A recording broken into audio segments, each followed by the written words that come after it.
সরাসরি 11 নং আসনের নিশ্চিন্তেপাড়ার যে কেন্দ্র রয়েছে তৈয়বিয়া মাদ্রাসা, এই মাদ্রাসার প্রাঙ্গণ থেকে আপনাদের সাথে সরাসরি লাইভে সংযুক্ত হয়েছি। আমরা কথা বলবো, এখানে একটু জানতে চাইবো যে আপনাদের কতটুকু আশাবাদী বা কতটুকু ডিক্লেয়ার দিচ্ছে কিনা আমাদেরকে একটু জানাবেন। বিসমিল্লাহির রহমানির রহিম। সংক্ষেপে। গত 17টা বছর বাংলাদেশে স্বৈরাচারের কারণে বাংলাদেশের মানুষ অনেক দিন পর্যন্ত ভোট দিতে পারে নাই।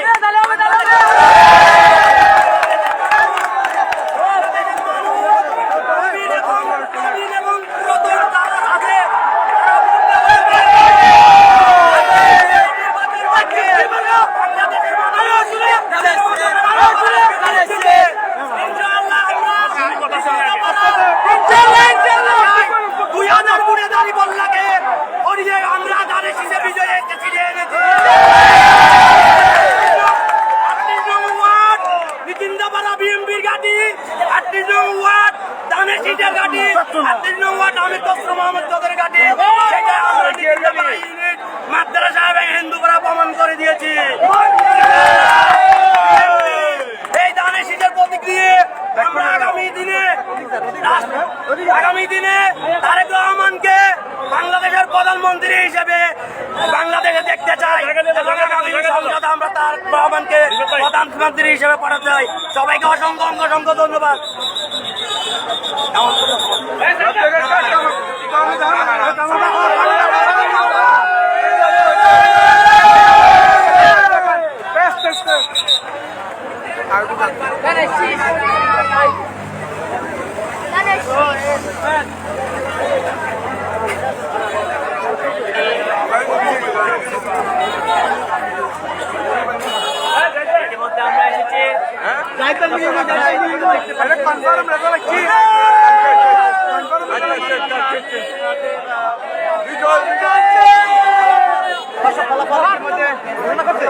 আমরা এসেছি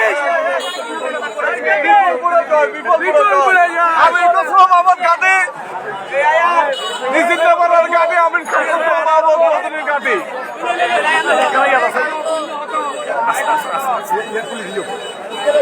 ইতিমধ্যে আমরা যে শুনছি ফলাফল, আমাদের চূড়ান্ত ফলাফলটা একটু জানাবেন। ধরতে হবে না স্যার। ইতিমধ্যে আমরা শুনছি ফলাফল দিয়েছে, কে বিজয় হয়েছে আমাদের একটু জানাবেন। আল্লাহর অশেষ মেহেরবানিতে বাংলাদেশের 17 বছরের স্বপ্নের আজকে বাস্তবায়িত হলো। বাংলাদেশ জাতীয়তাবাদী দল ধানের শীষ প্রতীক নিয়ে আমাদের তৈয়বিয়া মাদ্রাসা কেন্দ্রে বিপুলপুরে জয়লাভ করেছে।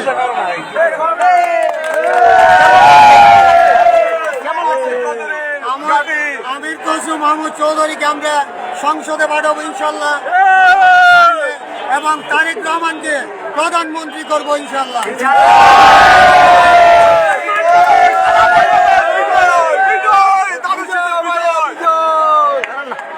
আচ্ছা, আমরা আজকে আপনারা যে উৎসব মুখর যে আনন্দ দেখতে পাচ্ছেন, আমরা বিপুল বোর্ডে আমরা আশা করছি যে এতগুলো কেন্দ্র আমরা দেখে আসছি, বিপুল বোর্ডে ধানের শীষ আমির কসুম মাহমুদ চৌধুরীর জয় ইনশাল্লাহ হবে। শুধু আমরা এটাই নয়, আমরা চাচ্ছি যে তারুণদের প্রথম পর্যায়ে তো ধানের শীষের প্রাপ্য হয়।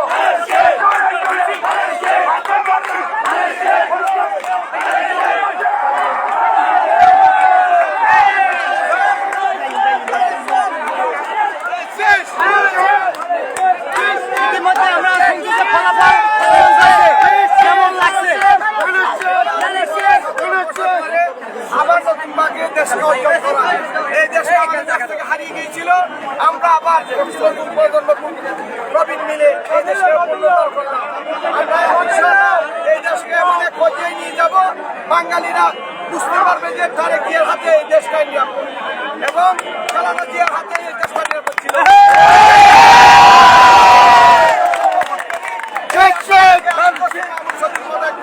ব্যক্তিত্বপূর্ণ ব্যক্তিকে পরিণত করতে পারে আমরা নিজেকে ধন্যবাদ। কেমন লাগছে? আমি আজকে একটু পিছনে যাও। আমাদের কাছে যে রেজাল্ট ধানের পক্ষে আমাদের এই এলাকায় সিন্দাপাড়া ইউনিটে রেজাল্ট হচ্ছে, এর জন্য আমি এলাকাবাসীকে ধন্যবাদ জানাচ্ছি। আর আমার পরিবারের সাথে তো আমাদের তুলনা হয় না। ওনারা যে বক্তব্য দিচ্ছে হচ্ছে ওনার তো আসলে ওনার কাছে রাজনৈতিক জ্ঞান কম বিদায় উনি সবসময় বিরুদ্ধে কথা বলছেন। আসলে সবসময় হচ্ছে একটা আন্তর্জাতিক মানের ব্যক্তিত্ব। ওনাকে দিয়ে আমরা আমার দেশের সম্পদ, ওনাকে দিয়ে আমাদের অর্থনৈতিক 11 কমিটমেন্ট ইনশাল্লাহ বাস্তবায়ন করবো। সবাইকে ধন্যবাদ।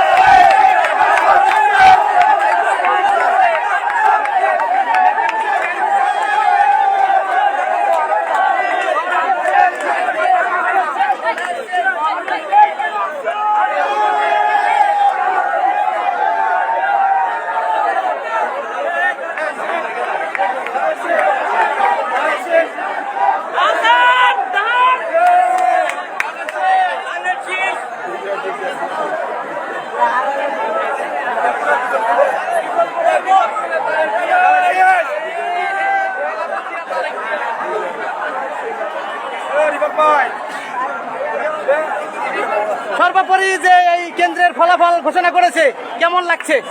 আলহামদুলিল্লাহ অনেক ভালো হচ্ছে। এটা হচ্ছে আমাদের গত 18 দিনের আমাদের কি কষ্টের ফসল। ইনশাআল্লাহ আমরা কষ্ট করেছি এবং আমরা তার বিনিময় পেয়েছি। ইনশাআল্লাহ এইভাবে দানা শিশুর বিজয় সামনে আমরা অব্যাহত রাখবো। জনগণকে জাতীয়বাদী দলের উপর আস্থা রাখার জন্য ধন্যবাদ।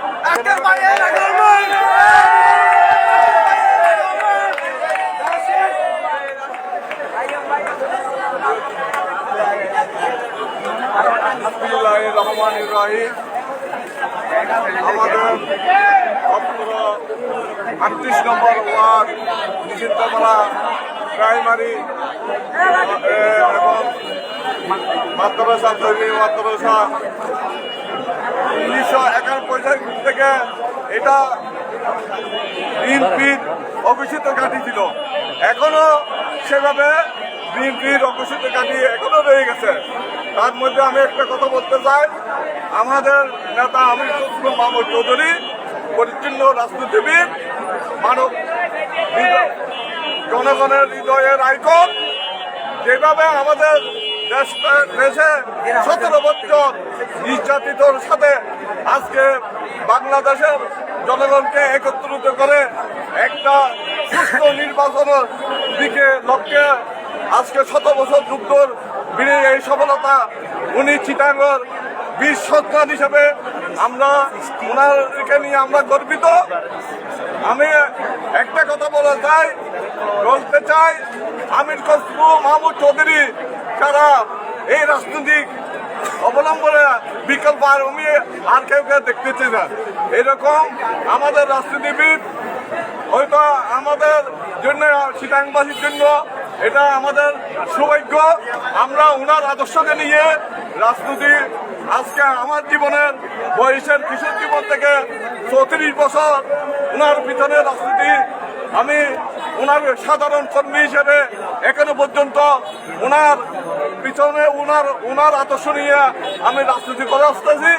আমি সবাইকে বলবো যারা বিএনপির রাজনীতি করতেছে, আমির খসরু মাহমুদ চৌধুরীর রাজনীতি করতেছে, বিজয় এটা আমাদের সবার জন্য, আর 11 আসলে সবার জন্য। আমি প্রত্যেক বিএনপির নেতা কর্মী ভাই বোনদের আমি বলবো সব সময় একটা করতে স্মরণ রাখতে হবে, আমির খসরু মাহমুদ চৌধুরী আমাদের পরিচ্ছন্ন রাজনীতিবিদ। আপনারা নেতা কর্মী সিনিয়র নেতা হয়তো বৃন্দ হয়তো সবাই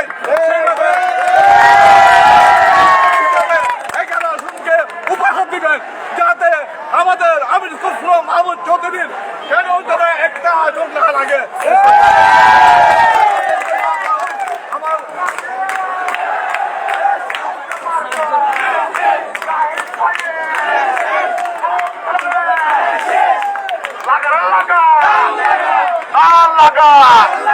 আরো লাগা